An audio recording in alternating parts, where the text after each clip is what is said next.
நேத்து ஸ்டாலின் அவர்கள் சொல்றார், இவங்க தொடர்ந்து அவையை நடத்த விடாமல் தடுப்பதற்கு தான் இங்க விளம்பரத்துக்காக அதிமுக இது மாதிரி செய்யறாங்கன்னு சொல்றார். திமுகவை சேர்ந்த முதல்வர் அவர்களே, இன்னைக்கு சட்டசபையில நீங்க வரலாற்றை போய் லைப்ரரியில எடுத்து பார்க்கணும். எல்லாரும் இதுவரைக்கும் அதிகமாக வெளிநடப்பு செய்ததும் அவையை நடத்த விடாமல் தடுத்ததும் திமுக தான் என்பது வரலாறு சொல்லும். கிளியாத சட்டையை கிழிச்ச சட்டையா கொண்டு எல்லா பத்திரிகையும் வாங்க வாங்கன்னு காமிச்சாரு. அதுதான் உச்சபட்ச விளம்பரம். அதை விட இங்க எந்த விளம்பரம் தேவையில்லை. அதிமுக என்ன புதுசா விளம்பரம் தேவையா? கடந்த 50-60 ஆண்டு காலம் அவங்களும் ஆட்சியில் இருக்கக்கூடியவர்கள் தான். புரட்சி தலைவர் புரட்சி தலைவிக்கு அப்புறம் அண்ணன் எடப்பாடியார் தலைமையில தொடர்ந்து ஆட்சி நடக்கிறதா. இனிமேல புதுசா இந்த கட்சிக்கு விளம்பரம் வேணும்ன்றதுல ஒண்ணுமே கிடையாது. அப்ப முதல்வர் அவர்கள் என்ன பேசுகிறார் என்பதை குறிப்பறிந்து தான் பேசுறாரா? அதிமுகவும் தொடர்ந்து போராட்டத்தில் இருக்கிறது. தேசிய முற்போக்கு திராவிட கழகமும் தமிழ்நாடு முழுக்க போராட்டங்களை நடத்தி இருக்கிறோம். அனைத்து மாவட்ட ஆட்சியரை சந்தித்து நேற்று கோரிக்கை மனு கொடுத்திருக்கிறோம். நாளை ஆளுநர் RN ரவியை 12 மணிக்கு தேசிய முற்போக்கு திராவிட கழகத்தின் சார்பாக நாங்கள் நேரடியாக சென்று சந்திக்க இருக்கிறோம். உண்மை நிலை வெளியே வர வேண்டும் என்றால் இந்த வழக்கை CBI வழக்காக நிச்சயமாக மாற்ற வேண்டும். அதுல அனைத்து இந்திய அண்ணா திராவிட முன்னேற்ற கழகம் உறுதியா இருக்கிறது, தேசிய முற்போக்கு திராவிட கழகம் உறுதியா இருக்கிறது. ஏன்னா இன்னைக்கு ஆளும் கட்சியை சேர்ந்தவர்களே அதுக்கு உடந்தையாக இருந்து அந்த கள்ளச்சாராயத்தை காய்ச்சுவதற்கும் சரி, இந்த அளவு உயிர் சேதத்திற்கும் முழு பொறுப்பு திமுக தான் ஏத்துக்கிறோம். இன்னைக்கு அமைச்சர் முத்துசுவாமி அவர்கள் சொல்றாரு, காலையில எந்திரிச்சவனை குடிக்கிறவனை குடிகாரன்னு சொல்லக்கூடாதுன்னு ஒரு புதிய விளக்கத்தை அமைச்சர் சொல்றாரு. காலையில எந்திரிச்சவனை குடிக்கிறவங்களை குடிகாரன்னு சொல்லாம வேற என்ன சொல்லுவாங்க? இப்ப 40க்கு 40 நாங்க ஜெயிச்சிட்டோம், அதனாலதான் அவங்க போராமையில் இப்படி பண்றாருன்னு சொல்றாரு ஸ்டாலின் அவர்கள். 40க்கு 40 ஜெயிச்சு என்ன பண்றீங்க? கேன்டீனுக்கு தான் போறீங்க, மறுபடியும் கேன்டீன்ல இருந்து தமிழ்நாட்டுக்கு வர போறீங்க. இதுதானே நடந்துகிட்டு இருக்கு. கேன்டீன்ல போய் உங்களுடைய விவாதத்தை வேணா நடத்தலாம், வேற என்ன செய்ய போறீங்க? ஒரு பக்கம் மணல் கொள்ளை, ஒரு பக்கம் கனிம வள கொள்ளை, ஒரு பக்கம் டாஸ்மாக், ஒரு பக்கம் கஞ்சா, ஒரு பக்கம் பார்த்தோம்னா கள்ளச்சாராயம். எங்கேயுமே வேலை கிடையாது. எது கேட்டாலும் ஒரு பணத்தை கொடுத்து வாயை அடைச்சிடுறாங்க. ஒரு இறந்து போயிட்டாங்களா ஒரு 10 லட்சம், இன்னும் ஆக்சிடென்ட்ல இறந்தாங்களா 3 லட்சம், எதுனாலும் ஒரே பணம். நம்ம மக்களும் இன்னைக்கு வறுமையில இருக்கிறதுனால அதை மீறி பேச முடியாத ஒரு நிலைமையில கொண்டு செல்வது இந்த திமுக அரசு தான். எனவே இது எல்லாமே வன்மையாக கண்டிக்கக்கூடிய விஷயம். அந்த 63 உயிர் பலிக்கு நிச்சயமாக திமுக அரசு முழு பொறுப்பு ஏற்க வேண்டும். CBI விசாரணையாக இதை மாற்றி உறுதியாக மக்களுக்கு நியாயத்தை வழங்கணுன்றதுல எந்த மாற்றம் இல்லை. இந்த உண்ணாவிரத ஆர்ப்பாட்டம் மகத்தான வெற்றி பெற்று மக்களுக்கு நல்லதொரு தீர்வு கிடைக்கணும். நிச்சயமாக மீண்டும் 26 மக்கள் ஆட்சி நிச்சயமாக அனைத்து இந்திய அண்ணா திராவிட முன்னேற்ற கழகத்தின் அண்ணன் தலைமையில் நடக்க வேண்டும் என்பதை நான் பதிய வைத்து விடைபெறுகிறேன். நன்றி, வணக்கம்.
ஒட்டுமொத்த தமிழகத்தையும் உலுக்கி எடுத்திருக்கிறது கள்ளக்குறிச்சியின் கள்ளச்சாராய விஷச்சாராய சாவு.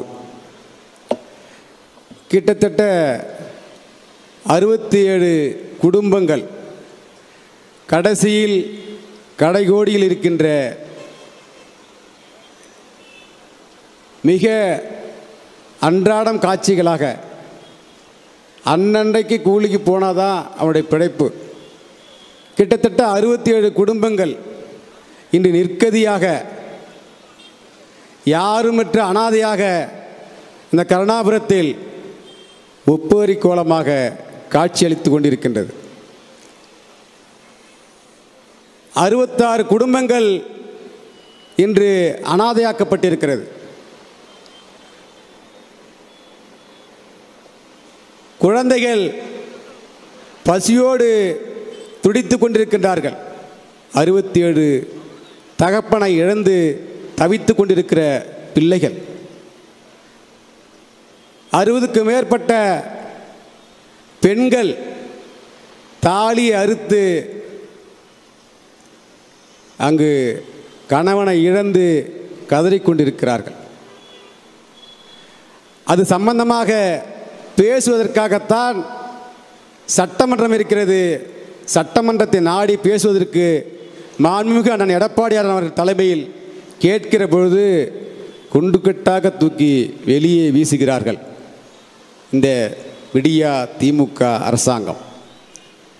ஒவ்வொரு நாளும் ஒவ்வொரு விதமான பிரச்சனைகளை சந்தித்து கொண்டிருக்கிறோம். அதுவும் கள்ளக்குறிச்சி மாவட்டம் என்றால் கொஞ்சம் அப்படியே பின்னோக்கி பாருங்கள். மாண்புமிகு அண்ணன் எடப்பாடியார் அவர்களின் ஆட்சி காலத்தில் கள்ளக்குறிச்சி விழுப்புரம் சேர்ந்து ஒரே மாவட்டமாக இருந்தது. அந்த மாவட்டத்தை பிரித்து விழுப்புரம் மாவட்டமாக இருந்ததை கள்ளக்குறிச்சி மாவட்டமாக பிரித்து அந்த பகுதி மக்களுக்கு மிகப்பெரிய அங்கீகாரத்தை வழங்கிய மாண்புமிகு நான் எடப்பாடியார் அவர்கள் ஒவ்வொரு நாளும் அந்த பகுதி வளர்ச்சியை நோக்கி பயணித்து கொண்டிருந்தது. அதிசயமாக இருக்கும். மாவட்டம் பிரிக்கப்பட்டது ஒரு அதிசயம். அங்கிருக்கிற கள்ளக்குறிச்சி மக்கள் நீண்ட நாள் கோரிக்கை, எல்லா சங்கங்களும் எல்லா அமைப்புகளும் அங்கிருக்கிற மக்கள் அனைவருமே விழுப்புரம் மாவட்ட ஆட்சியருக்கு போய் மனு கொடுக்க வேண்டும் என்று சொன்னால் ஒரு நாளை அவன் ஒதுக்கிவிட்டு தான் அங்கு செல்ல வேண்டும். அவ்வளோ நேரமாகும். அதே போன்று அங்கே போனால் அந்த மாவட்ட ஆட்சியர் இருந்தால் மட்டும்தான் ஆச்சு, இல்லைன்னு சொன்னால் அதுவும் போச்சு. அப்படிப்பட்ட அவல நிலையில் இருந்த அந்த மாவட்டத்தை பிரித்து மிக பெருமை சேர்த்த மாண்புமிகு எடப்பாடியார் அவர்கள் அந்த கள்ளக்குறிச்சிக்கே பெருமை சேர்த்தார்.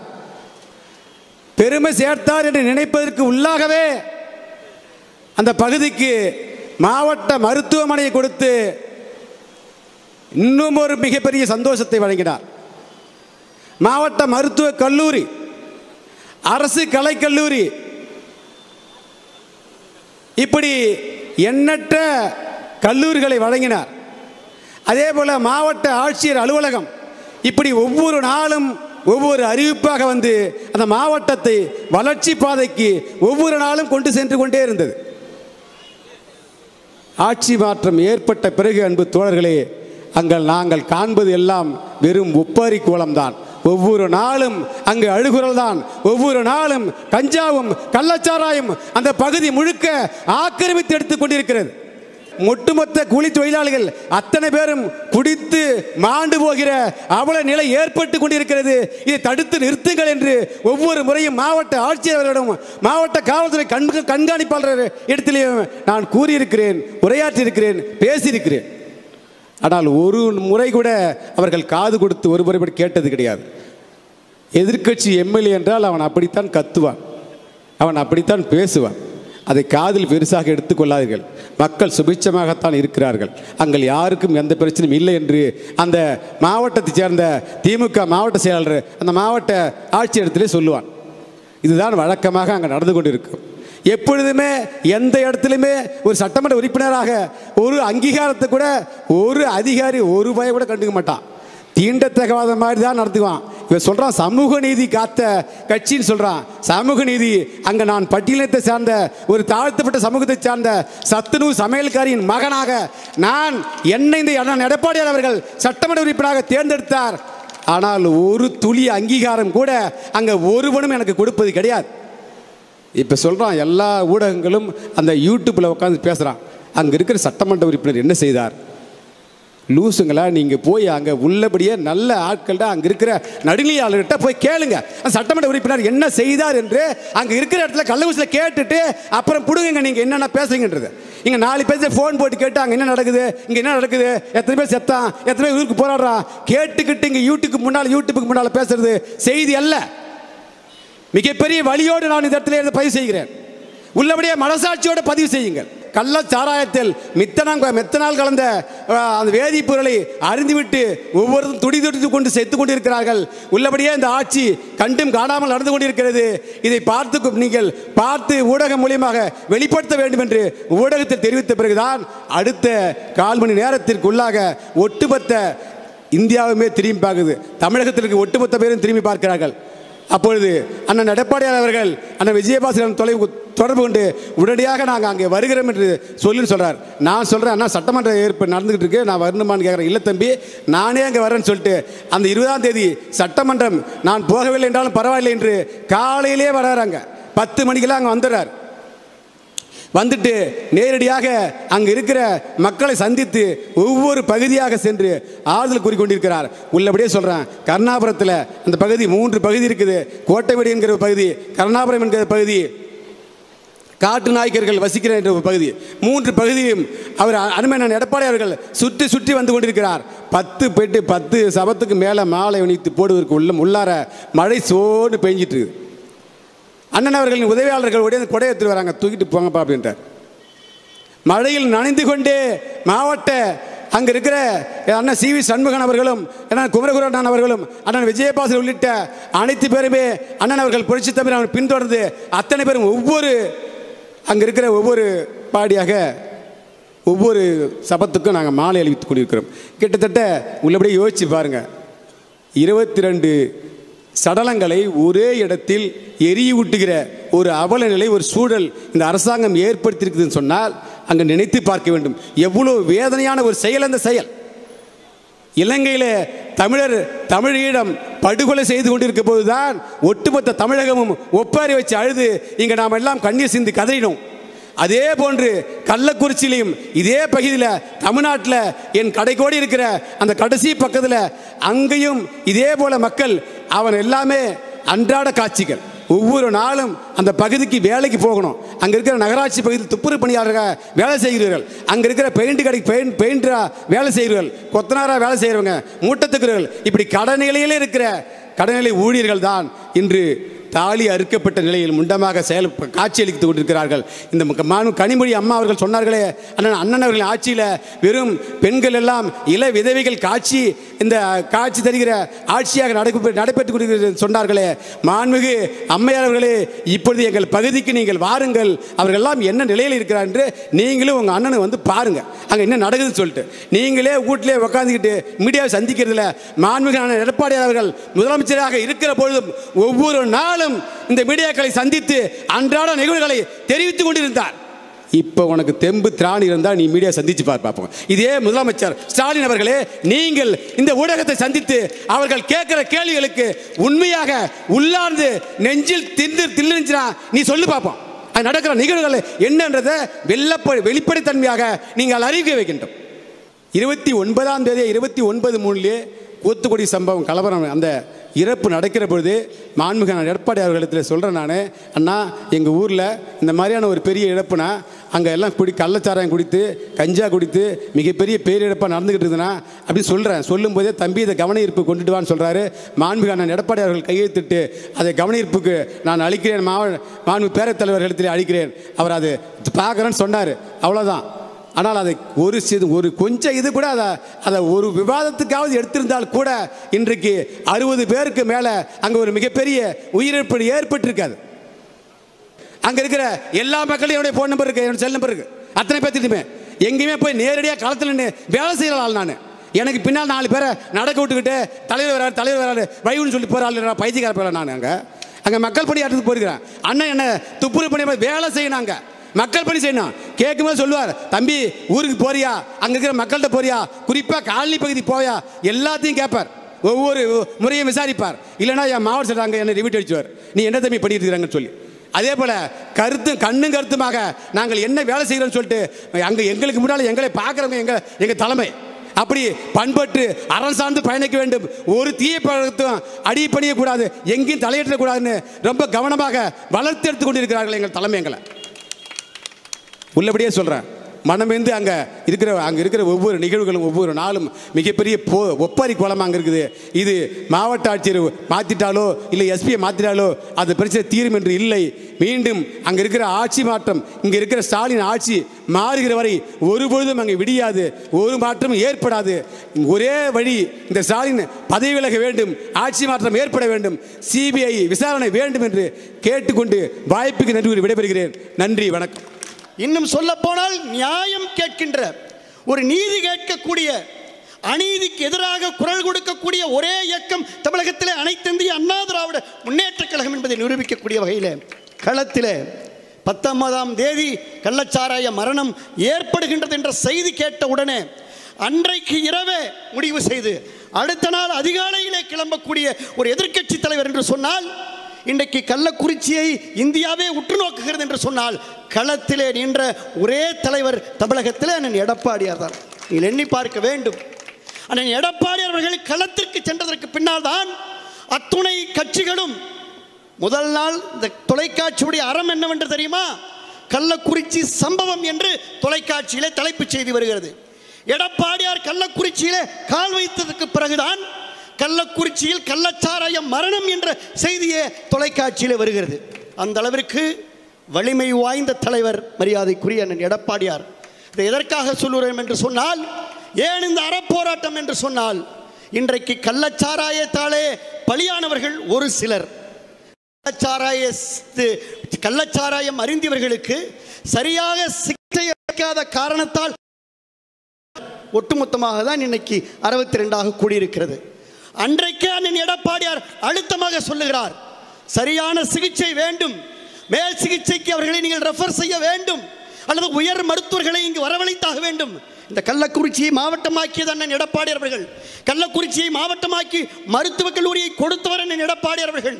கட்டமைப்பை உருவாக்கியது எடப்பாடியார் அவர்கள். எல்லாம் கொடுத்தும் இன்றைக்கு அந்த பகுதியிலே வாழக்கூடிய ஏழை எளியவர்களுக்கு கண் போயிருக்கிறது, உடல் உறுப்பு போயிருக்கிறது, உயிர் போயிருக்கிறது. காரணம் நிர்வாக திறமை, காரணம் ஆட்சி திறமை. இது ஒரு மாவட்ட நிர்வாகத்துடைய ஃபெயிலியர் அல்ல, ஒரு காவல்துறையுடைய ஃபெயிலியர் அல்ல, ஒட்டுமொத்தமாக சிஸ்டம் ஃபெயிலியர். அதை தான் என் எடப்பாடியார் சொல்லுகிறார். இந்த ஆட்சி இன்றைக்கு செயலிழந்திருக்கிறது, ஒட்டுமொத்தமாக சிஸ்டம் ஃபெயிலியர் ஆகியிருக்கிறது. இந்த ஃபர்ஸ்ட் லைன் ஆஃப் ஆன்டிடோட், அது அண்ணா அழகாக சொன்னார். இந்த first line of antidote is fomepizole. அந்த மருந்து வழங்கப்படவில்லை. ஒரு எதிர்க்கட்சி, பிரதான எதிர்க்கட்சியுடைய தலைவர் இது தமிழகத்திலே மீடியா மூலமாக குரல் கொடுக்கின்ற வரை சரியான சிகிச்சை வழங்கப்படவில்லை. தாமதமான சிகிச்சை அங்கே உயிர் பலியாகிவிட்டது. அங்கே எல்லோரும் பதறுகிறார்கள். அந்த எடப்பாடியை பார்த்த உடனே கதறுகிறார்கள், அழுகிறார்கள். ஒரு பச்சிலம் குழந்தை தன்னுடைய இறந்த தாயின் மீது அழுகிறது. தாயும் இல்லை, தந்தையும் இல்லை. அந்த குழந்தையை அதிமுக தத்தெடுக்கும் என்ற முதல் அறிவிப்பை மரியாதைக்குரிய எடப்பாடியார் வெளியிட்டார்கள். அதற்கு பின்னால் தான் திராவிட முன்னேற்ற கழகத்துடைய அரசு விழித்துக் கொள்கிறீங்க. எண்ணி பார்க்க வேண்டும். 1 2 10 20 30 40 62 மரணங்களை தொட்டிருக்கிறது. நம்முடைய ஒரு உயிரை காப்பாற்றுவதற்கு அதிமுகவுடைய ஆட்சியில் எப்படி துடித்தோம், எப்படி போராடினோம், எத்தனை போராட்டங்களை முன்னெடுத்தார்கள் இந்த ஆட்சியின் மீது குற்றங்களை சொல்ல. ஆனால் இன்றைக்கு ஒட்டுமொத்தமாக அண்ணன் அவர்கள் கேட்டார்களே, ஏன் விக்கிரவாண்டி தேர்தலில் 10 அமைச்சர் 20 அமைச்சர்களை பட்டியலிட முடிகின்ற திராவிட முன்னேற்ற கழகத்துடைய அரசு ஏன் செவிசாய்க்கவில்லை? நம்முடைய அதிமுகவுடைய சட்டமன்ற உறுப்பினர் அன்பு சோழர் செந்தில்குமார் ஒரு அழகான கவன ஈர்ப்பு தீர்மானத்தை கொண்டு வந்திருக்கிறார். 6 மாதத்திற்கு முன்னதாகவே கள்ளக்குறிச்சி கடைவீதியில் கள்ளச்சாராயம் விற்கப்படுவது குறித்து விவாதிக்க வேண்டும் என்று அவர் எழுதுகிறார். அண்ணன் எடப்பாடியார் எதிர்க்கட்சி தலைவர் என்ற முறையில் கையொப்பமிடுகிறார். அந்த அறிக்கை சபாநாயகருக்கு செல்கிறது. எந்த துறையில்? முதலமைச்சருடைய துறையில் விவாதிக்க வேண்டும் என்று, முதலமைச்சர் துறையில் விவாதிக்க வேண்டும் என்று சொன்னால் சட்டப்பேரவைத் தலைவர் சபாநாயகர்கிட்ட மனு கொடுக்கணும். இங்கே முன்னாள் சபாநாயகர் இருக்கிறாரு, குரலாலாம் இருக்கிறாங்க. ஆக அந்த செந்தில்குமார் அவர்கள் கொடுத்த அந்த தீர்மானத்திலே அண்ணன் எடப்பாடியார் கையொப்பமிட்ட அந்த தீர்மானத்தை விவாதத்திற்கு எடுத்திருந்தால் இன்றைக்கு இது போன்று மேடை அமைத்து பேசக்கூடிய நிலை இந்த அரசுக்கு ஏற்பட்டிருக்குமா? நாங்கள் கேட்கின்ற கேள்விக்கு பதில் சொல்ல வேண்டும். ஒருவேளை விவாதத்திற்கு எடுக்கப்பட்டிருந்தால் நிச்சயமாக இந்த மரணம் தடுக்கப்பட்டிருக்கும். ஆக விவாதத்திற்கு எடுக்கப்படவில்லை. அதிமுகவுடைய குரல்வளை நெரிக்கப்பட்டிருக்கிறது, ஜனநாயகத்துடைய குரல்வளை நெரிக்கப்பட்டிருக்கிறது. அதற்காக தான் அண்ணன் எடப்பாடியார் அதிமுகவுடைய சார்பில் சிபிஐ விசாரணை வேண்டும் என்று கேட்கிறார். அதிமுக அம்மா காலத்திலிருந்து இன்று வரை பீனிக்ஸ் பறவையாக எழுந்திருக்கக்கூடிய இயக்கம் அதிமுகவுடைய இயக்கம். மீண்டும் அதிமுக பீனிக்ஸ் பறவையாக அண்ணன் எடப்பாடியார் தலைமையில் எழுந்திருக்கும். வானின் உயரத்தையும் தாண்டி பறந்து அதிமுகவுடைய ஆட்சி அண்ணன் எடப்பாடியார் தலைமையில் ஏற்படும் என்றை சொல்லி அன்றைக்கு இது போன்ற அத்தனை சம்பவங்களுக்கும் இது போன்ற அத்தனை சம்பவத்திலே சம்பந்தப்பட்டவர்கள் அத்தனை பேரின் மேலும் உரிய விசாரணையை மரியாதைக்குரிய அண்ணன் எடப்பாடியார் நிச்சயமாக ஏற்படுத்துவார் என்பதை சொல்லி நல்ல வாய்ப்பிற்கு நன்றி சொல்லி சிபிஐ விசாரணை வேண்டும் என்று அழுத்தமாக சொல்லி வாய்ப்புக்கு நன்றி கூறி விடைபெற்றுக் கொள்கின்றோம். நன்றி, வணக்கம். ஒரு தந்தை, ஒரு தாய், ஒரு பெற்றோர் தன் பெற்ற பிள்ளைகளை இழந்த போது எப்படி தவித்து நிற்பார்களோ அதை போல 8 கோடி தமிழர்களின் தாயாக, தந்தையாக, பாதுகாப்பு அரணாக இதோ ஒரு சாமானியர் புரட்சி தமிழர் ஐயா எடப்பாடியார் இருக்கிறார் என்பதை களத்திலே நின்று அங்கே பார்த்து ஆறுதல் கூறி அவர்களுக்கு நிவாரணம். ஆட்சி அதிகாரம் கையிலே இல்லை. அண்ணா திராவிட முன்னேற்ற கழகம் உங்களை பாதுகாத்துக் கொள்ளும், நாங்கள் இருக்கிறோம் என்று ஆறுதல் சொன்னார். ஆனால் காவல்துறை கையிலே வைத்திருக்கிற, ஆட்சி அதிகாரத்தை கையிலே வைத்திருக்கிற, வருவாய்த்துறையை கையிலே வைத்திருக்கிற, உளவுத்துறையை கையிலே வைத்திருக்கிற முத்துவேல் கருணாநிதி ஸ்டாலின் இந்த நிமிடம் வரை கள்ளக்குறிச்சிக்கு போகவில்லை. ஏன்? கள்ளக்குறிச்சியில கால் வைக்கிற இடமெல்லாம் கன்னிவெடி இருக்கிறதா? அங்கே கன்னிவெடி இருக்கிறதா? முத்துவேல் கருணாநிதி ஸ்டாலின் அவர்களே, இத்தனை அப்பாவி உயிர்கள் பழி போனதற்கு பிறகும் எங்கள் எதிர்க்கட்சி தலைவர், வருங்கால முதலமைச்சர், இந்த தாய் தமிழ்நாட்டினுடைய பாதுகாவலர் களத்திலே நின்று ஆறுதல் சொல்கிற அந்த நெஞ்சுறுதி உங்களுக்கு இல்லாமல் போனது ஏன்? எங்களை எல்லாம் சட்டசபையை விட்டு தூக்கி எறிகிற போது இன்றைக்கு களத்திலே இந்த கள்ளக்குறிச்சி சம்பவத்தில் நீதி வேண்டும் என்று ஜனநாயக ரீதியிலே சட்ட ரீதியாக ஒரு அறப்போராட்டத்தை மன உறுதியோடு நெஞ்சுறுதியோடு இன்றைக்கு தாய் தமிழ்நாட்டிலே நடத்தி கொண்டிருக்கின்ற ஒப்பற்ற தலைவராக மாண்புமிகு எதிர்க்கட்சி தலைவர் அவர்கள் இன்றைக்கு நடத்தி கொண்டிருக்கிறார்கள் என்று சொன்னால் 62 பேர்களும் நீங்கள் நினைக்கலாம், தமிழ்நாட்டு மக்கள் நினைக்கலாம், சட்டசபையிலே பேச வேண்டிய 62 பேர்களும் இங்கே ராஜரத்னம் ஸ்டேடியத்திலே வீதியிலே வந்து அமர்ந்திருக்கிறோம் என்று சொன்னால் இந்த கூட்டத்தொடர் முழுவதும் எங்களை வனவாசத்திற்கு அனுப்பியிருக்கிறார்கள். நாங்கள் அதை பற்றி கவலைப்படவில்லை. நம்முடைய மாண்புமிகு எதிர்க்கட்சி தலைவர், வருங்கால முதலமைச்சர், கழகத்தின் நிரந்தர பொதுச் செயலாளர் அதை பற்றி கவலைப்படவில்லை. அவையின் முன்னவர் சொல்லுகிறார், அவையில் இருந்து அண்ணா திராவிட முன்னேற்ற கழகம் கேள்வி கேட்டிருந்தால் முதலமைச்சர் கிளி கிளி என்று கிழித்திருப்பார் என்று அவையின் முன்னவர் மாண்புமிகு அமைச்சர் துரைமுருகன் சொல்லுகிறார். இப்போது சொல்லுகிறேன், அண்ணா திராவிட முன்னேற்ற கழகத்துடைய சாமானிய தொண்டனாக நெஞ்சுரமுள்ள முதலமைச்சராக இருந்தால் எங்கள் எதிர்க்கட்சி தலைவர் அர்ஜுனனாக தொடுக்கிற அந்த கேள்வி கணக்கு உங்கள் முதலமைச்சர் பதில் சொல்ல திராணி இருக்கிறதா?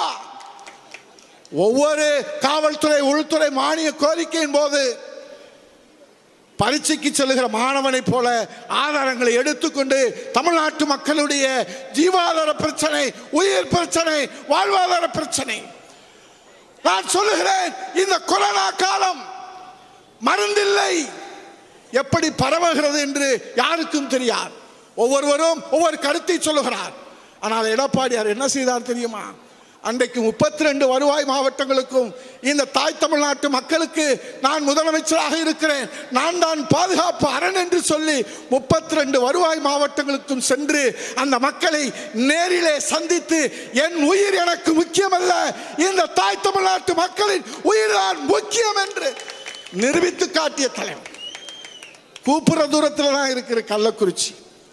உங்க உளவுத்துறை உங்கள் காவல்துறையை வைத்துக் கொண்டு நீங்கள் இன்னும் செல்லவில்லை என்று சொன்னால் மக்கள் மீது அக்கறை இல்லாத முதலமைச்சர்.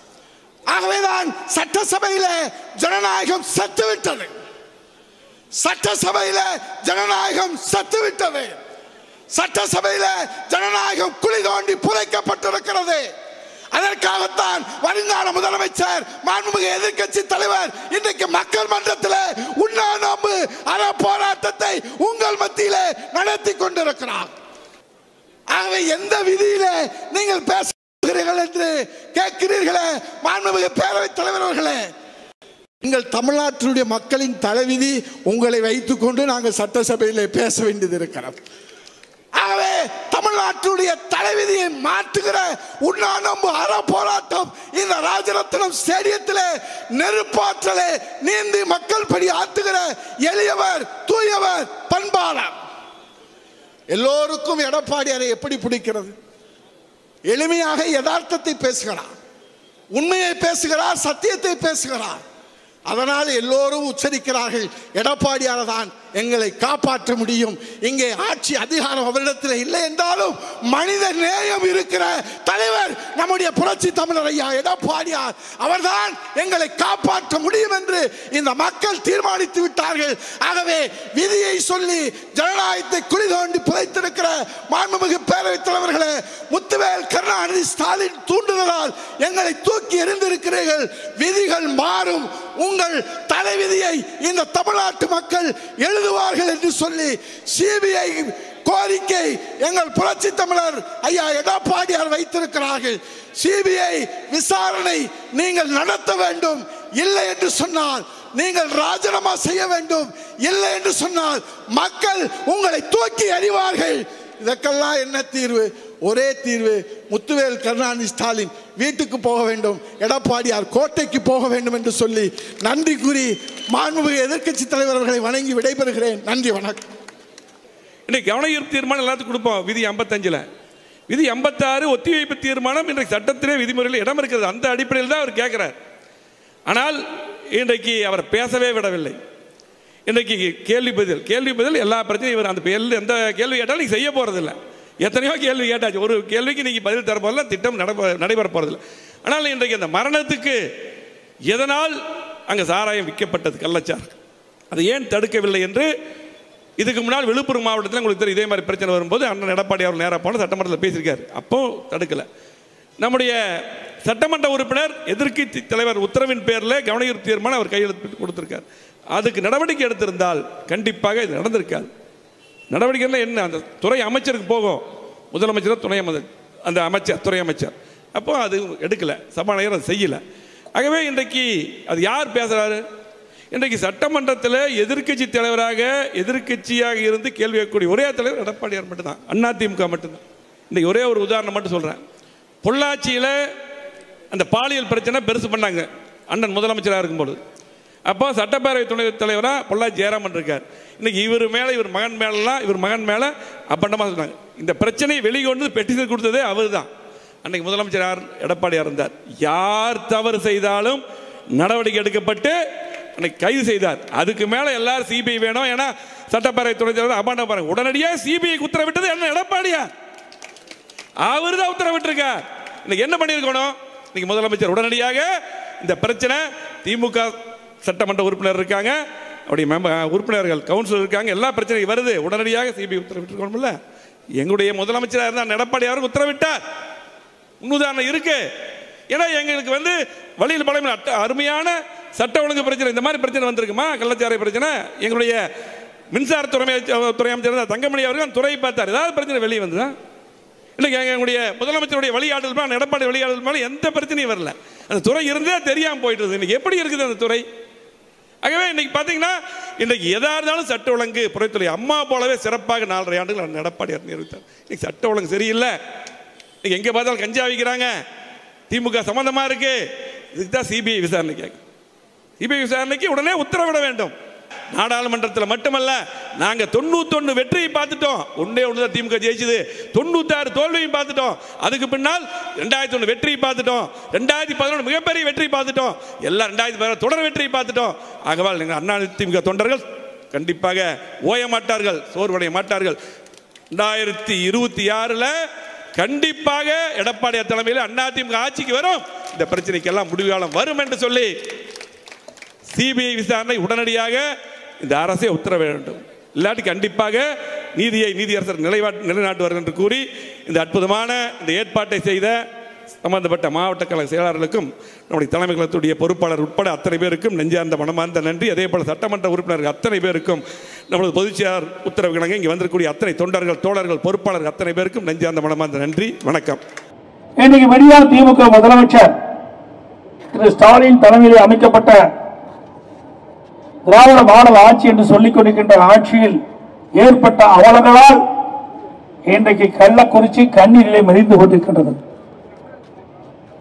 கள்ளக்குறிச்சி நகரத்தில் மைய பகுதியில் கள்ளச்சாராய விற்பனை, அதோடு மாதவச்சேரி, கேசவ சமுத்திரம், கருணாபுரம் இந்த பகுதியிலே இருக்கின்றவர்கள் கள்ளச்சாராயம் அருந்தி கிட்டத்தட்ட இன்று வரை 63 உயிர்கள் இன்றைக்கு இழந்திருக்கின்றோம். இன்னும் பல பேர் மருத்துவமனையிலே சிகிச்சை பெற்று வருகிறார்கள். கள்ளக்குறிச்சி மருத்துவமனை, விழுப்புரம் மருத்துவமனை, பாண்டிச்சேரி ஜிப்மர் மருத்துவமனை, சேலம் அரசு பொது மருத்துவமனை, இங்கே எல்லாம் 100க்கும் மேற்பட்டவர்கள் இன்னும் சிகிச்சை பெற்று வருகிறார்கள். அதிலே பல பேர் அபாய கட்டத்தில் இருப்பதாக தகவல். பல பேருக்கு கண் பார்வை பறிபோய்விட்டது. இன்னும் பல பேர் பல உறுப்புகள் பாதிக்கப்பட்டதாக செய்திகள் எங்களுக்கு கிடைத்துள்ளன. ஆனால் இதையெல்லாம் வெளிச்சத்துக்கு கொண்டு வர வேண்டும்.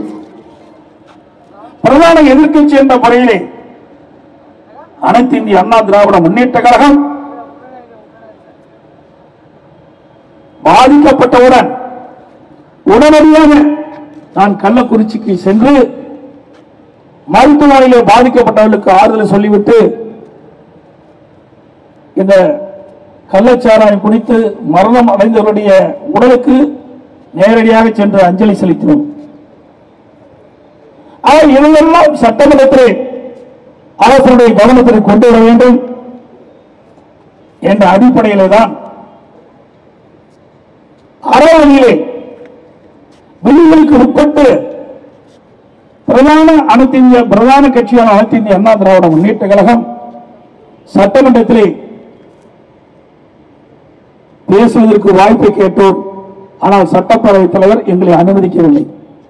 21ஆம் தேதி, 22ஆம் தேதி, 24ஆம் தேதி, நேற்றைய தினம் கூட 25ஆம் தேதி தொடர்ந்து அனைத்து இந்திய அண்ணா திராவிட முன்னேற்ற கழகம் மக்களுடைய பிரச்சனையை சட்டமன்றத்திலே அவருடைய குரலை ஒலிக்க, மக்களுடைய குரலாக ஒலிக்க வேண்டும் என்று விதி 56 கீழ் நாங்கள் சட்டப்பேரவைத் தலைவருக்கு முறையாக மனு அளித்து அதன் மீது எங்களுக்கு சட்டமன்றத்திலே பேசுவதற்கு வாய்ப்பை தாருங்கள் என்று கேட்டோம். சட்டமன்றத்தில் தான் மக்களுடைய பிரச்சனைகளை பேச முடியும். பிரதான எதிர்க்கட்சி அதனுடைய கடமை மக்கள் எப்பொழுது பாதிக்கப்படுகிறார்களோ அந்த பாதிப்பை சட்டமன்றத்திலே ஒழிக்க வேண்டும். அதுதான் பிரதான கட்சியினுடைய நிலை. அந்த அடிப்படையில் தான் நாங்கள் இந்த பிரச்சனையை எழுப்பினோம். ஆனால் நாங்கள் ஒவ்வொரு நாளும் இந்த கள்ளக்குறிச்சி மரணம் குறித்து அரசுடைய கவனத்திற்கு சட்டப்பேரவைத் தேவையிலே சட்டமன்றத்திலே கொண்டு வருகிற பொழுது எங்களை வேண்டும் என்று வெளியேற்றிவிட்டு அதுக்கு பிறகு முதலமைச்சர் பதிலளிக்கிறார். ஏன் எங்களுக்கு இந்த வாய்ப்பை கொடுத்து அதுக்கு பிறகு பதிலளிக்கலாம்? இன்றைக்கு சட்டப்பேரவை 56 விதி தெளிவாக சொல்லுகிறது. அவசர பொது முக்கியத்துவம் வாய்ந்த நிகழ்வுகளை சட்டப்பேரவை அமர்வுகளை ஒத்திவைத்து விவாதிப்பது வேண்டும் என்று தெளிவாக சொல்கிறது. அந்த அடிப்படையில் நான் கேட்கின்றேன். ஆனால் சட்டப்பேரவை தலைவர் சொல்கிறார், கேள்வி நேரத்தின் போது இதை எடுத்துக்கொள்ள முடியாது என்று சொல்கிறார். அதே நேரத்தில் எங்களை வெளியேற்றிவிட்டு முதலமைச்சர் திரு ஸ்டாலின் அவர்கள் 15 நிமிடம் கள்ளக்குறிச்சி மரணத்தை பற்றி விவரிக்கிறார். கேள்வி நேரத்தின் போது விதிகளின்படிதான் நடக்க வேண்டும் என்று சொல்கிறார் சபாநாயகர்.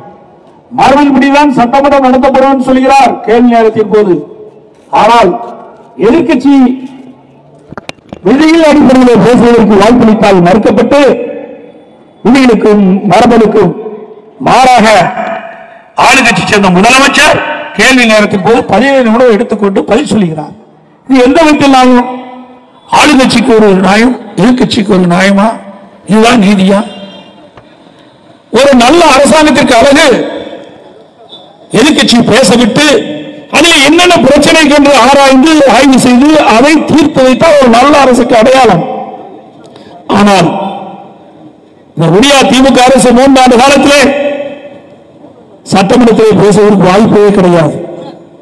ஒவ்வொரு மானிய கோரிக்கையும் 10 நிமிடம் தான் பிரதான எதிர்கட்சிக்கு தருவார்கள். 10 நிமிடத்தில் என்ன பேச முடியும்? அனைத்து இந்திய அண்ணா திராவிட முன்னேற்ற கழக அரசு இருக்கின்ற பொழுது நான் அம்மா முதலமைச்சர் இருந்த காலகட்டத்திலும் சரி, நான் முதலமைச்சர் இருந்த காலகட்டத்திலும் சரி, எதிர்கட்சிக்கு சுமார் 40 நிமிடம் சட்டப்பேரவை தலைவர் வழங்குவார். அவர் அந்தந்த மானிய கோரிக்கையிலே அந்த இலாக்காவை பற்றி எடுத்துரைப்பார்கள். அதன் அடிப்படையில் அரசாங்கம் நடவடிக்கை எடுக்கும். ஆனால் இன்றைக்கு நடக்கின்ற சட்டப்பேரவையிலே இப்படிப்பட்ட நிகழ்வே இல்லை. இந்த 3 ஆண்டுகளாக தொடர்ந்து பார்க்கின்றோம். 10 நிமிடம் எதிர்கட்சிக்கு கொடுப்பார்கள் முதல் பேசுகிறவர்களுக்கு. அடுத்த எதிர்கட்சி சட்டமன்ற உறுப்பினர் அதிமுக கட்சிக்கு 5 நிமிடம் கொடுப்பார். ஆக மொத்தம் 15 நிமிடம் எங்களுக்கு நேரம் ஒதுக்கி தரப்படும். இந்த காலகட்டத்தில் தான் தமிழகத்தில் உள்ள பிரச்சனையை அந்த துறையில் நாங்கள் பேச வேண்டும். இது எப்படி சாத்தியமாகும்? அது மட்டுமல்ல, திராவிட முன்னேற்ற கழக தலைவர் திரு ஸ்டாலின் 2021 சட்டமன்ற பொதுத் தேர்தலின் போது திராவிட முன்னேற்ற கழகத்தின் சார்பாக தேர்தல் அறிக்கை வெளியிட்டார். திராவிட முன்னேற்ற கழகம் ஆட்சிக்கு வந்தவுடன் ஒவ்வொரு ஆண்டும் 100 நாட்கள் சட்டமன்றம் நடைபெறும் என்று சொன்னார்.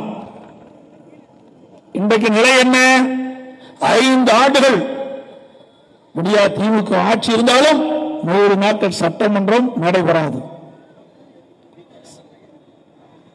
இப்பொழுது மானிய கோரிக்கை நடைபெற்றுக் கொண்டிருக்கின்றது.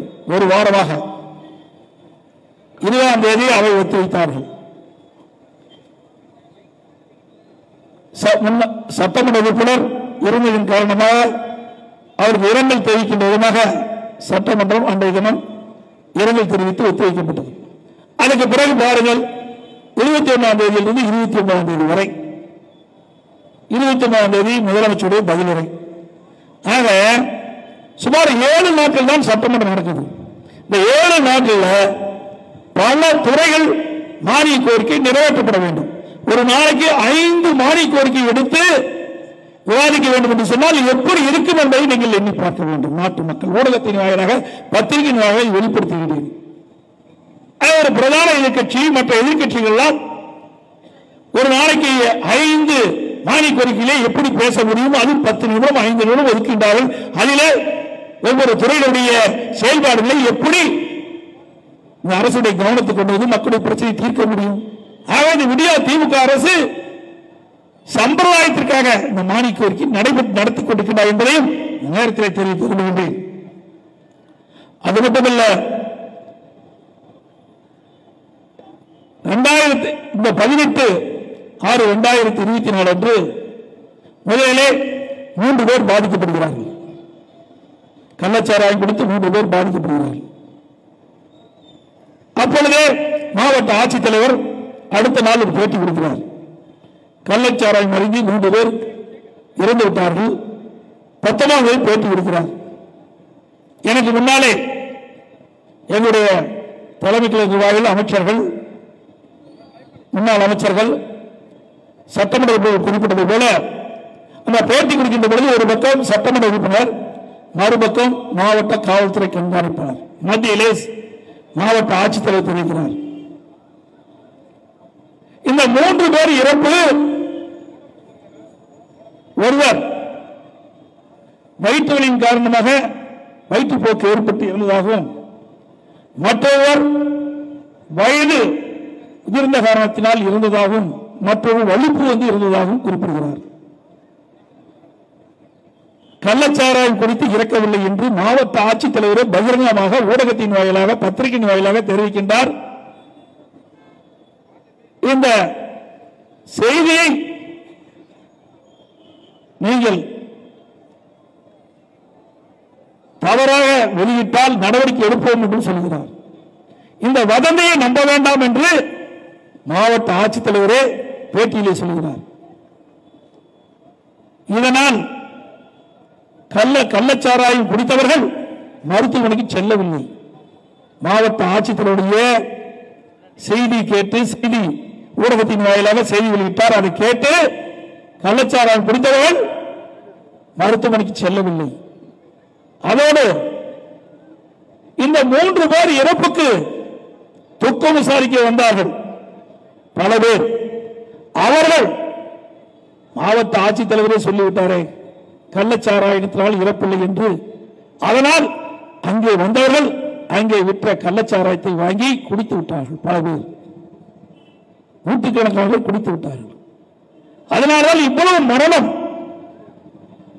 இதற்கு முழு காரணம் அரசாங்கம். அரசாங்கத்தினுடைய அழுத்தத்தின் பேரில் மாவட்ட செயலாளர், மாவட்ட கலெக்டர் தவறான தகவலை கொடுத்ததன் விளைவு இன்றைக்கு 63 உயிர்கள் பறிபோய்விட்டது. பல பேர் கண் பார்வை போய்விட்டது. பல பேர் உறுப்புகள் பாதிக்கப்பட்டிருக்கின்றார்கள். இப்படிப்பட்ட சம்பவம் குறித்து சட்டமன்றத்தில் பேசுவதற்கு மறுக்கப்படும் என்று சொன்னால் இன்றைக்கு இந்த ஆட்சி ஒரு சர்வாதிகார ஆட்சியாக பார்க்கப்படுகிறது, ஜனநாயக படுகொலையாக பார்க்கப்படுகிறது. எதிர்க்கட்சியுடைய குரலை நசுக்கின்றார்கள். நாங்கள் என்ன கேட்கின்றோம்? அறவையிலே கேட்கின்றோம். மக்களுடைய பிரச்சனையை சட்டமன்றத்தில் எடுத்து வைக்க வேண்டும் என்று கோரிக்கை வைக்கின்றோம். உடனே சட்டப்பேரவைத் தலைவர் பேசுகிறார், முதலமைச்சர் பேசுகிறார். வேண்டும் என்று திட்டமிட்டு எதிர்க்கட்சி அதிமுக கட்சி சேர்ந்தவர்கள், எதிர்க்கட்சி தலைவர், எதிர்க்கட்சி சட்டமன்ற உறுப்பினர்கள் திட்டமிட்டு சட்டமன்றத்தில் குழப்பம் விளைவிப்பதாக சொல்கிறார். நாங்கள் எப்பொழுதுமே மக்களுக்காக பாடுபடக்கூடியவர்கள். பொன்மனச்செம்மல் புரட்சித் தலைவர் எம்ஜிஆர், புரட்சித் தலைவர் அம்மா வழியிலே வந்த சட்டமன்ற உறுப்பினர்கள் நாங்கள். மக்களுடைய பிரச்சனை தான் எங்களுக்கு பிரதானம், அதற்கு தீர்வு காண்பதுதான் எங்களுடைய லட்சியம். அந்த அடிப்படையில் தான் நாங்கள் பலமுறை 4 நாட்கள் தொடர்ந்து சட்டமன்றத்தில் இதை ஒழித்து இதை நியாயமாக குற்றவாளிகளை தண்டிக்கப்பட வேண்டும் என்ற அடிப்படையில் தான் நாங்கள் கருத்துக்களை வைத்தோம். ஆனால் வேண்டும் என்று திட்டமிட்டு சட்டமன்றத்தில் இவர்களுக்கு தங்களுக்கு இஷ்டம் போல் பேசி பத்திரிகையிலே வெளியிடுகிறார்கள். வேண்டும் என்று திட்டமிட்டு எதிர்க்கட்சி சேர்ந்தவர்கள் சட்டமன்றத்தில் பேசாமல் வெளியெடுப்பு செய்கிறார்கள். அஞ்சு போய் வெளியேறுவோம் என்று சொல்கிறார். அச்சம் என்பது எங்களுடைய அதிகாரத்தில் இல்லை. அனைத்து இந்திய அண்ணா திராவிட முன்னேற்ற கழகத்தை பொறுத்தவரைக்கும் மக்களுக்கு சேவை செய்வதற்காக உருவாக்கப்பட்ட கட்சி. எந்த காலகட்டத்திலும் எனக்கும் அஞ்சியது கிடையாது, ஒழுங்குதும் கிடையாது. இதே ஒரு அமைச்சர் பேசுகிறார், எதிர்க்கட்சி தலைவர் உள்ளே இருந்தால் கிளிகளில் கிழிச்சு போட்டுகிறார், பேப்பர் வேணா கிழிக்கலாம். நான் எத்தனை முறை எப்படி பேசுகிறேன் என்று ஊடகத்துக்கு தெரியும், பத்திரிகை தெரியும், உள்ளே வந்து பத்திரிகையாளருக்கு தெரியும். நான் பேசுவதெல்லாம் நேரடி ஒளிபரப்பில் செய்திருந்தால் இவர் சொன்ன மாதிரி கிளியில் கிழிச்சிருப்பேன். அந்த வாய்ப்பு கொடுக்க மறுக்கிறாங்க. ஒவ்வொரு முறை காவல்துறை மானிய கோரிக்கையும் சரி, மேலும் ஆளுநர்களும் சரி நான் சுட்டிக்காட்டினேன்.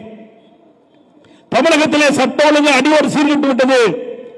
எங்கு பார்த்தாலும் போதைப் பொருள் விற்பனை தாராளமாக விற்கப்படுகிறது. கஞ்சா விற்பனை அமோகமாக நடைபெறுகிறது. கள்ளச்சாராயம் அதிகமாக காட்சி விற்பனை செய்யப்படுகிறது. இதை தடுத்து நிறுத்த வேண்டும் என்று காவல்துறை மானிய கோரிக்கையிலே நான் வெளிப்படையாக பேசினேன் சட்டமன்றத்திலே. மேலும் ஆளுநர் நான் எப்பொழுது ஊடக நண்பர்களை சந்தித்து பேட்டி கொடுக்கும் போதும் அதை நான் தெரிவித்திருக்கின்றேன். ஆனால் செவடங்காதல சங்குவதர் மாதிரி இந்த அரசாங்கத்திற்கு நாங்கள் சொல்லுகின்ற செய்தியை கேட்பதில்லை. அதனால் இவ்வளவு உயிர்கள் பறிபோய்விட்டது. பிரதான எதிர்க்கட்சி என்ற முறையிலே நாங்கள் வைத்த கோரிக்கையை கவனமாக எடுத்து செயல்பட்டிருந்தால் இன்றைக்கு விலமதிக்க முடியாத உயிரை நாம் இழந்திருக்க வேண்டிய தேவையில்லை. ஆனால் இந்த அரசாங்கத்திற்கு அதை பற்றியெல்லாம் கவலை இல்லை. இன்றைக்கு பாதிக்கப்பட்டவர்கள் உடனடியாக மருத்துவமனைக்கு சிகிச்சைக்கு போறாங்க. 18ஆம் தேதி இரவே கள்ளச்சாராய மருத்துவமனைக்கு போறாங்க. விழுப்புரம் கள்ளக்குறிச்சி அரசு பொது மருத்துவமனை போறாங்க. அவர்கள் அந்த பாதிக்கப்பட்டவர்களுக்கு சிகிச்சைகளுக்கு மறுத்து விட்டார்கள். அது மட்டுமல்ல,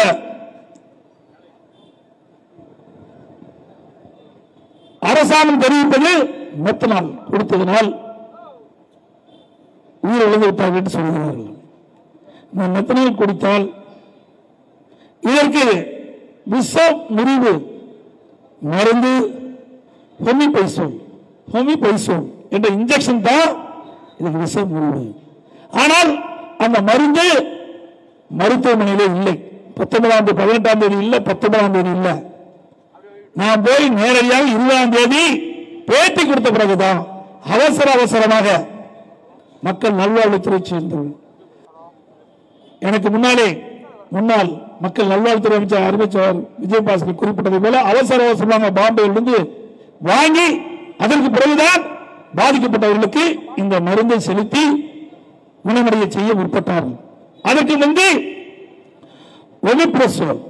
ஒமிப்ரசோல் அந்த கேப்சூல் தான் கொடுத்துட்டு இருந்தாங்க. அந்த கேப்சூலை பொறுத்த வரைக்கும் அல்சருக்காக கொடுக்கப்படுகின்ற கேப்சூல் என்று மருத்துவர் தெரிவிக்கின்றார்கள். இதை பாண்டிச்சேரி ஊடகத்தில் பேட்டி கொடுக்கும் போது தெரிவிச்சிருக்கார். ஒமிப்ரசோல் எங்களிடத்தில் அதிகமாக இருக்குன்னு சொல்லி இதே மக்கள் நல்வாழ்வுத்துறை அமைச்சர் தான் சொன்னார். எல்லா தொலைக்காட்சியிலும் காட்டினீங்க, பத்திரிகையிலும் வந்திருக்குது. உடனே அவர் என்ன சொல்றார்? எடப்பாடி பழனிசாமி வேண்டும் என்றே பொய்யான செய்தி வெளியிடுகிறார் என்று சொல்கிறார். நாங்கள் பொய்யான செய்தியை நாங்கள் வெளியிடவில்லை. மக்களின் உயிரை காக்க வேண்டும், பாதிக்கப்பட்டவர்களுக்கு உரிய முறையில் சிகிச்சை அளிக்க வேண்டும். அதற்கு தேவையான மருந்து இருப்பு இல்லை, அதை உடனடியாக வாங்கி அவர்களுக்கு அளிக்க வேண்டும் என்ற அடிப்படையில் தான் நான் சொன்னதை ஒழிய உங்களை போல் பொய் பேசி அரசியல் செய்ய வேண்டிய கட்சி அதிமுக கட்சி அல்ல என்பதையும் நேரத்தில் நினைவூட்ட கடமைப்பட்டிருக்கின்றேன். அதற்கு மேலாக சட்டத்துறை அமைச்சர் பேசுகிறார். 40க்கு 40 நாங்கள் வெற்றி பெற்று விட்ட காரணத்தினால்தான் இருக்க முடியலை எதிர்கட்சியை சேர்ந்த அதிமுக என்று சொல்கிறார். ஆணவ போக்கு, அதிகார போக்கு. இதே 2014 என்னாச்சு? திமுக ஒரு இடம் கூட கிடைக்கல. அப்படிப்பட்ட நிலைமையில நீங்கள் இருந்தீங்க, மறந்துடாதீங்க. ஆட்சி அதிகாரம் வரும்போது அதிகார போதையில கண்ணை மறைக்குது, அகந்தையில பேசுறீங்க. சக்கரை சுத்திட்டே இருக்குது, கீழே இருக்க சக்கரை மேல வந்தே தீரும். அதிமுக ஆட்சி மீண்டும் வரும், அப்பொழுது இதற்கெல்லாம் விடிவு காலம் இருக்கும். அது மட்டுமல்ல, சட்டப்பேரவையில் முதலமைச்சரும் தெரிவிக்கிறார். 40க்கு 40 நடந்து முடிந்த நாடாளுமன்றத்திலே திமுக கூட்டணி வெற்றி பெற்று விட்டது. அதனால் இதை பொறுத்துக் கொள்ள முடியாமல் எதிர்க்கட்சி தலைவர், எதிர்க்கட்சி சட்டமன்ற வேண்டுமென்றே திட்டமிட்டு சட்டமன்றத்திலே குழப்பத்தை விளைவித்து திசைதிருப்பதாக அரசியல் செய்கிறார் என்றார். இதே ஸ்டாலின் பேசுறார், எதிர்க்கட்சினா அரசியல் செய்யாத அவிலா செய்யும் சொன்னார். இதே எதிர்க்கட்சி தலைவராக இருக்கும்போது ஸ்டாலின் சொல்றார், எதிர்க்கட்சி என்று சொன்னால் அரசியல் செய்யணும், அவிலே செய்யணும் சொன்ன தலைவர் தான் இந்த திமுக தலைவர் ஸ்டாலின். மறந்துவிட வேண்டாம். ஒரு நாட்டில் ஒரு பிரச்சனை ஏற்பட்டு விட்டது. அந்த பிரச்சனை எப்படி தீர்க்க வேண்டும், அதை எப்படி கவனமாக எடுத்துக்கொள்ள வேண்டும், எப்படி எதிர்க்கட்சி வெளிப்படுத்துகிறது என்பதையெல்லாம் உற்று நோக்கி கவனித்து அதற்கு தீர்வு என்பதுதான் நல்ல அரசாங்கத்துடைய கடமை, தட்டி கழிப்பது அல்ல. அதோடு அறிவிச்சார் எங்களுடைய கள்ளக்குறிச்சி சட்டப்பேரவை உறுப்பினர் திரு செந்தில்குமார் அவர்கள் அழகாக சொன்னார். தன்னை உள்ள குமரலை இங்கே வெளிப்படுத்தினார். சில பேர் வேண்டும் என்ற திட்டமிட்டு எங்களுடைய சட்டப்பேரவை உறுப்பினரை விமர்சிக்கின்ற பொழுது அவர் உள்ளத்தில் இருந்த வந்த குமைகள் இந்த ஊடகத்தின் மூலமாக மக்களுக்கு வெளிப்படுத்தியிருக்கின்றார். ஒரு சாதாரண குடும்பத்தைச் சேர்ந்த ஏழை குடும்பத்தைச் சேர்ந்த தாழ்த்தப்பட்ட வகுப்பைச் சேர்ந்த அவர் அந்த பகுதியிலே சட்டமன்ற உறுப்பினர் மக்களால் தேர்ந்தெடுக்கப்பட்டு மக்களுடைய பணி எப்படி செயல்பட்டார் என்பதை ஊடகத்தின் வாயிலாக வெளிப்படுத்தினார்.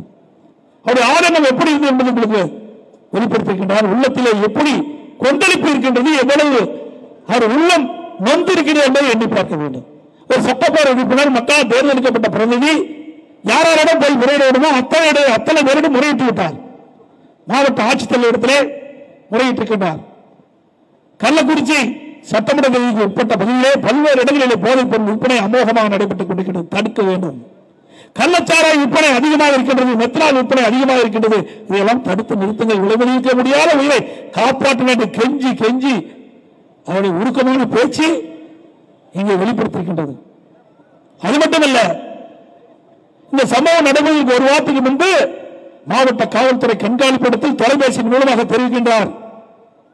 கள்ளக்குறிச்சி சட்டமன்ற தொகுதிக்கு உட்பட்ட பகுதியில் பல கிராமங்களில் கள்ளக்குறிச்சி நகரத்தில் கள்ளச்சாராய விற்பனை அமோகமாக நடைபெறுகிறது, போதைப்பொருள் விற்பனை அமோகம் நடைபெறுகிறது. அதை தடுத்து நிறுத்துங்கள் என்று மாவட்ட காவல்துறை கண்காணிப்பாளரிடம் தெரிவிக்கிறார். அதற்கு பிறகு 18ஆம் தேதி சம்பவம் நடைபெறுவதற்கு முன்பு அவர் மாவட்ட காவல்துறை கண்காணிப்போர் தொலைபேசி நேரடியாக போய் சந்தித்து பேசுகிறார். அப்பொழுதும் தெரிவிக்கிறார், கள்ளக்குறிச்சியிலே கள்ளச்சாராயம் அதிகமாக விற்பனை செய்யப்படுகிறது, தடுத்து நிறுத்துங்கள் என்று கோரிக்கை வைக்கின்றார். மாவட்ட ஆட்சித்தலைவர் கூட்டத்திலே பேசுகிறார். கள்ளக்குறிச்சியிலே சட்டமன்ற உட்பட்ட பகுதியிலே கள்ளச்சாராய விற்பனை நடைபெறுகிறது, அதை ஒழிக்க வேண்டும் என்று தெரிவிக்கின்றார். இப்படி எல்லா இடங்களிலுமே பேசிவிட்டார். என்ன செய்வது? எதிர்க்கட்சியாக இருக்கின்ற காரணத்திலே அவர் தாழ்த்தப்பட்ட வகுப்பை சேர்ந்த என்ற ஒரே காரணத்திற்காக அவருடைய குரல் அங்கே எடுபடவில்லை. அது மட்டுமல்ல, அந்த கள்ளக்குறிச்சியில் இருக்கின்ற 2 மாவட்ட செயலாளர்கள் 2 பேர் பணம் படைத்தவர்கள், அதிகாரமிக்கவர்கள். அப்படிப்பட்டவர்கள் நம்முடைய சட்டமன்ற உறுப்பினர்கள் குறிப்பிடுவதை அங்கே இருக்கின்ற அதிகாரிகள் அலட்சியப்படுத்திய காரணத்தினால், உதாசனப்படுத்திய காரணத்தினால் இன்றைக்கு 63 பேர் இழந்திருக்கின்றோம். இன்னும் பல பேர் அபாய கட்டத்தில் இருக்கின்றார்கள். பல பேர் கண் பார்வை போய்விட்டது. இதை ஊடகத்தின் வாயிலாக பத்திரிகையின் வாயிலாக மக்களுக்கு தெரிவித்துக் கொள்வதெல்லாம் இந்த அரசாங்கத்தினுடைய அவலங்களை நீங்கள் பாருங்கள். எப்படிப்பட்ட நிர்வாக திறமை பெற்ற அரசாங்கம் நடைபெற்றுக் கொண்டிருக்கிறது. எப்பொழுது பார்த்தாலும் முதலமைச்சர் பேசுகிறார், எல்லா துறையிலும் சிறந்து விளங்கும் என்று சொல்கிறார். ஆனால் நாட்டில் நடப்பது இப்பொழுது நடந்து முடிந்த நிகழ்வுதான் அதுக்கு சான்று. இதை விட கொடுமையான நிகழ்வு என்ன இருக்கும்?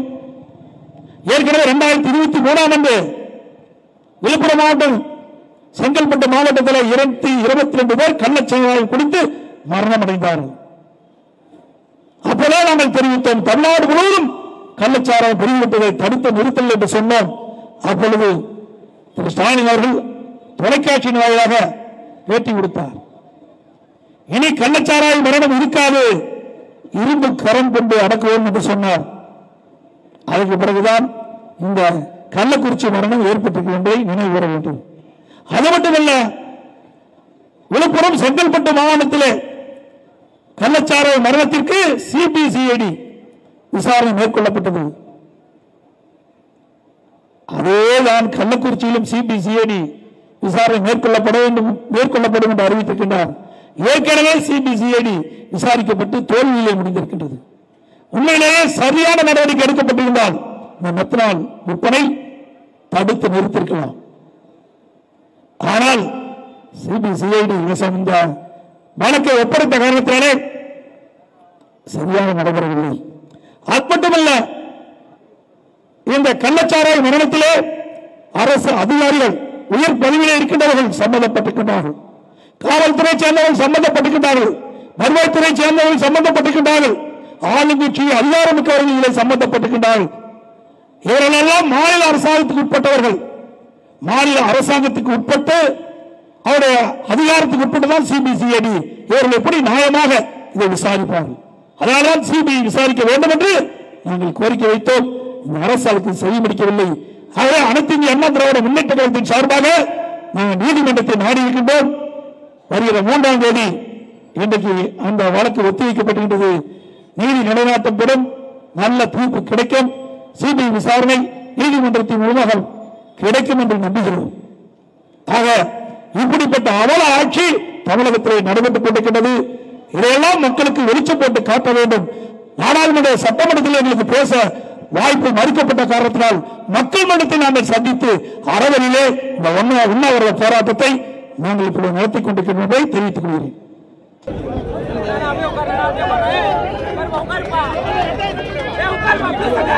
Vamos,